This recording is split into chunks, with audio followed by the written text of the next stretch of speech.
When the devils crawl across the earth, screaming and infesting the land, the angels wake up.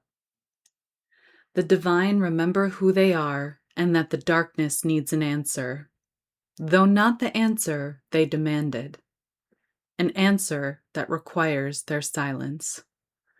For devils cannot speak when they enter a world that does not belong to them, which is why they only know how to scream. The angels remind them that the world they infest was never theirs to scream inside. The angels remind them that they are only a disease, one that can be healed, though painful. A disease that erodes and becomes a tree, a life of oxygen stretching to the sun. And the angels dance under her shelter, the devils cured from the land. And together we breathe. We breathe free, resting in our muscles, stroking our scars, feeling the heat of the sun, reminded that we always could conquer the devils, though their screams left some scars. But the sun warms the scars, and we breathe the air that was always ours. You know, I wasn't going to post something on my exact birthday, but I just can't help but want to continue to talk to you. There's a lot of love out there, so thank you. I can feel it. I am talking to you. I know you're listening. I can feel the positive energy that you're sending back my way. Don't forget that, this is the podcast of a psychic medium, so I can feel the energy. And there was somebody drawing me in, and I had to just post on my birthday. I posted the episode on the 8th, kind of as a precursor to my birthday, feeling that energy of the 8, of that magical number that keeps popping up in my life. But somebody, whoever you are, this is for you. I felt you. And I wanted to share the magic of my birthday, of this Venus-Jupiter conjunction with you. And part of that gift, part of that sharing, centers on one brief encouragement to pay attention to the seed that's in your heart, to allow it to plant, to sprout. Because that poem that I just read is called When Angels Wake Up, and I wrote it about 2 years ago. And what's funny about that poem is I shared it on Facebook, and it caught the attention of a bunch of religious radicals, right? Because I'm talking about angels and devils. And so, of course, I was bound to attract a few just kind of, Bible bumping, yes, Jesus shall return type folks. And that's not what it's about. It is not about Jesus. It is not about Christ's return. If you're listening to this, you kind of know that I wouldn't center on those themes. But, if it helped people, whatever their beliefs are, that's great. But what that poem is really about is reclamation. It's about the divine, the angels, you, the light, remembering who they are. I think that this world has been overrun with evil for too long, with self-serving, corrupt agendas for too long. And this poem is about you, about me, about all of us who bring the divine gifts of compassion, generosity, connection, restoration, care, kindness, wisdom. You're out there. And that poem is for you. It is for your divine spark. The divine spark that the world needs to see. The other thing that I realized about that poem a couple months ago was shared to me by my husband, Tom. He said, Jenna, that poem that you wrote, When Angels Wake Up, he said that was kind of when your writing shifted. He said it was shortly after that you began writing Fury, that you began writing Daenerys, that you began writing The Hacker, Widow's Soul, Hermione, all this stuff, all these heroes were born after I wrote that poem. Because there was something in that poem, something that was alive, that sparked something even more alive in me. It was a seed. This poem about reclaiming the earth in the name of the light, in the name of compassion, in the name of care, in the name of kindness. That spark led to fireworks. And that's kind of what all the stories that followed were. It was like, boom, Fury 1, boom, Fury 2, boom, Fury 3, Daenerys, the hacker, Widow's Soul. It was like all of these things started erupting after I wrote that poem. And I share that with you because I so desperately want you to pay attention to whatever your seed is.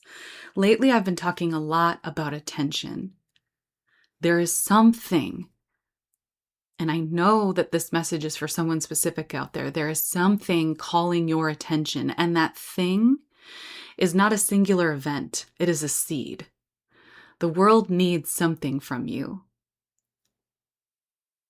What's funny about that poem is it actually came to me while I was at my dance class and listening to Lose Control by Teddy Swims.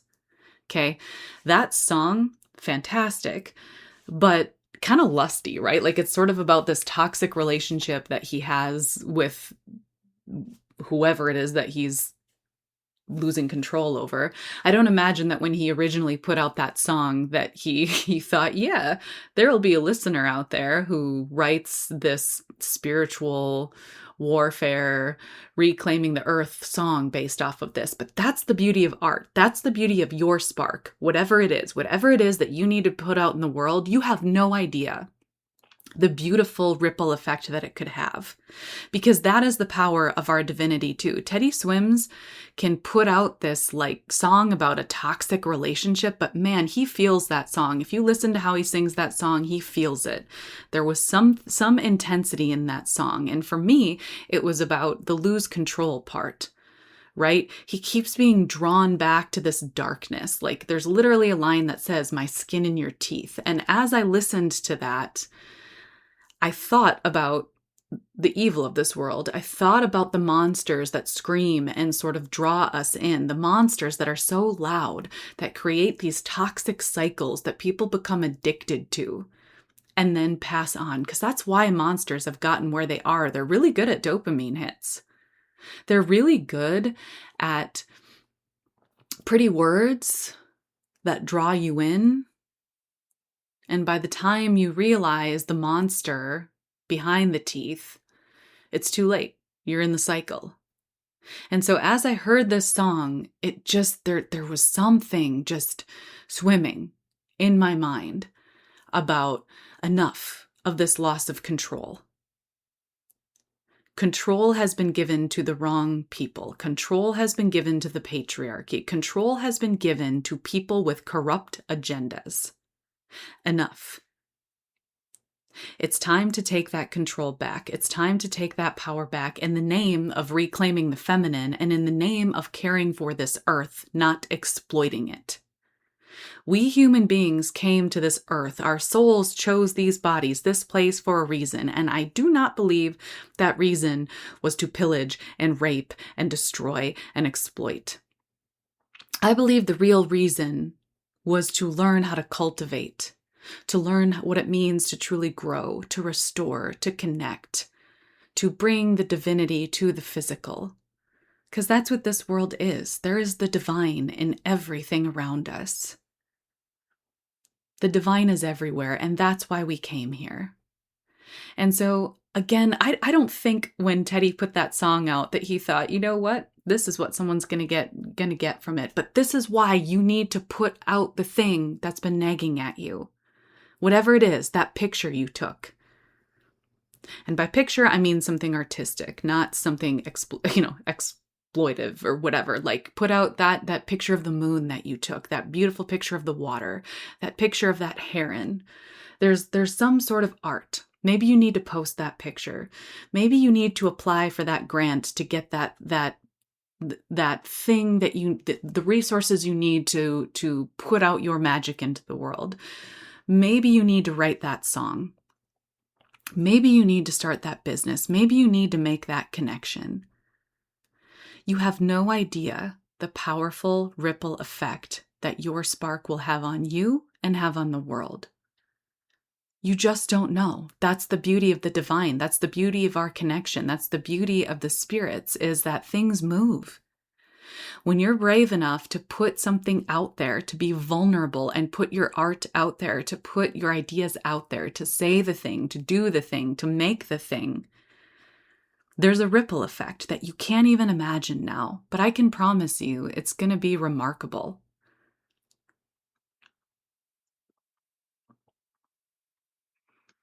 My heroes were born out of that poem that came from that song that I was dancing to.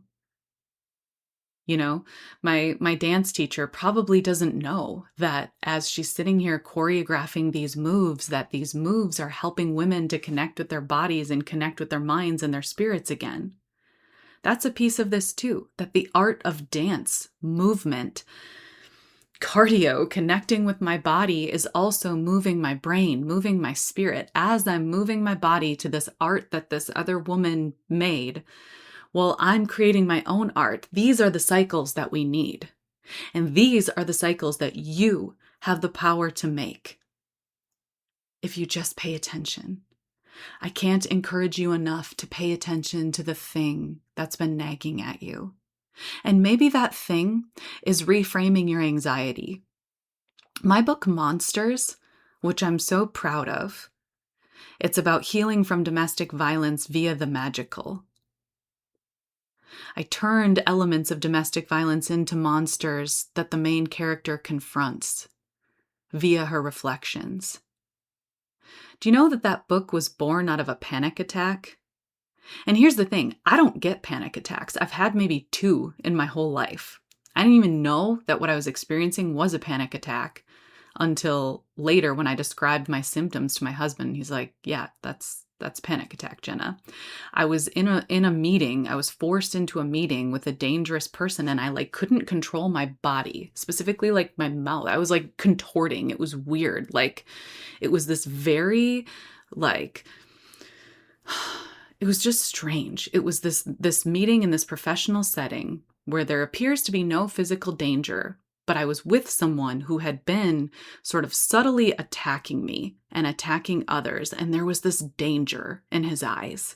And this was a professional setting, and I couldn't control my body. And I was so frustrated because I wanted to just sit still, but I couldn't sit still. And then later, after this meeting, I was drained. I was exhausted, and I was mad. And I realized that I was mad because I was mad at my body for reacting that way. Why did I panic like that? I was pissed at this guy, and I wanted to tell him about himself, but instead I was just trying to control my body. Well, upon further reflection and talking to my husband, I'm like, oh, this was a panic attack. Oh, maybe I'm right, and this monster was wearing a mask, and my body was telling me to fucking run. Maybe I should thank my body for that and learn to work with these tools of anxiety instead of being ashamed of them. What is the thing that you're ashamed of? Perhaps it can be the very tool that you use to heal this world. And so, as I sat there in my bed that day, drained and angry, I was like, fuck this, man. I'm done. I'm writing this book. And it was all based on bodily reactions to monsters. Because the reason I had this reaction to this man is because I recognized that he was a monster. Because of the cycles of abuse that I had been in before. And my body was telling me. So maybe the thing that you need to draw your attention to is not necessarily, a new hobby that you want to start, like dance or painting or music or whatever it is. Maybe you need to form a different relationship with your mind. Maybe you need to form a different relationship with your mental health. Maybe anxiety needs to become your teacher. And you'll find, and I could tell you this from direct experience, that you can work with it. I can tell you from my own experience on my birthday today that you can heal your relationship with your mind. These things that you think are working against you are really trying to protect you. You just have to teach them when to come out, when to protect you, and when to be a teacher. And the more that you learn to work with your own mind, your own body, your own spirit, the more that you will heal and discover other parts of yourselves. Because here's the beauty of my books, Monsters and She Death's Reflection. Both are magical realist takes on domestic violence and healing and finding our power again. Those books are not just about healing from the domestic violence. They're about rediscovering our divinity. If there's one thing that the devils, that the evil people of this world, that my worst enemies have given me, it was the gift of remembering who I truly am. Because they were so awful. They were so all-consuming, like Teddy Swims' song. I lost control with some of my enemies, meaning that I just became obsessively angry about the things I couldn't control related to their inappropriate and abusive actions. I wanted justice that wasn't being served. And I had to channel that somewhere, because I certainly couldn't channel it into expecting great things from the justice system or lack thereof. So I channeled it into art. I will never forget my dear friend who's in my writing group that I attend. One day, as I was sharing about some of these things that upset me, she wrote on this little scrap of paper, like matters related to justice, both in my personal life and in the world, specifically related to domestic violence and abuse and just how shitty the systems are. If anything, they encourage the cycles to continue. But I was expressing this and sharing some of the poems I had written, and I was in a place where I was just at my wit's end with it. And she passed me this little scrap of paper that said, "Right the wrongs." And she spelled it WRITE, right the wrongs. And I know that that was a very spiritually charged note. So maybe the thing that you need to do is encourage someone else.